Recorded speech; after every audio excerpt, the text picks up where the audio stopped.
In the age of gods and heroes, where legends were born and battles shook the earth, there lived a warrior whose name would echo through eternity.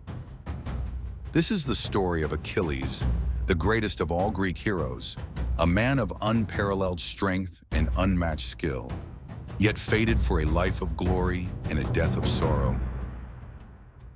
Achilles was born to a divine mother, Thetis, and a mortal father, King Peleus. From the moment of his birth, Achilles' life was marked by prophecy.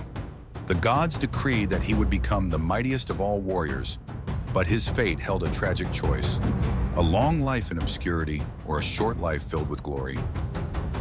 Achilles grew up under the watchful eye of Chiron, the wise centaur who taught him the arts of war, medicine, and music. It was here that Achilles honed his skills, but even Chiron could not shield him from his destined path. The Trojan War was sparked by the whims of the gods and the folly of men. Paris of Troy, enticed by the promise of love, abducted Helen, the most beautiful woman in the world. The Greeks, led by King Agamemnon, sailed to Troy, seeking to reclaim Helen and their honor. Among them was Achilles, the linchpin of their army. Reluctant yet driven by his destiny, Achilles joined the Greek forces.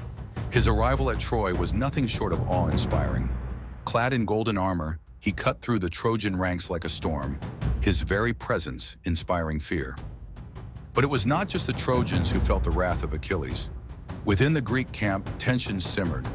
Agamemnon, the Greek commander, claimed Briseis, Achilles' war prize, igniting a conflict that would change the course of the war. In a fit of rage, Achilles withdrew from the battle, leaving the Greeks to fend for themselves. Without their greatest warrior, the tide turned against them, and the Trojans, led by Hector, pushed the Greeks to the brink of defeat. It was not until the death of Patroclus, Achilles' closest friend, that the hero's rage reached its boiling point. Donning Achilles' armor, Patroclus entered the fray, only to fall at the hands of Hector. Achilles was consumed by grief and fury, and his return to battle was inevitable. Driven by an unquenchable thirst for vengeance, Achilles returned to the battlefield, unstoppable and merciless. The duel between Hector and Achilles was the stuff of legend, a clash of titans that would decide the fate of Troy. But Achilles' rage did not end with Hector's death. In his anger, he desecrated Hector's body, dragging it around the walls of Troy. It was an act that shocked even the gods, who watched in dismay.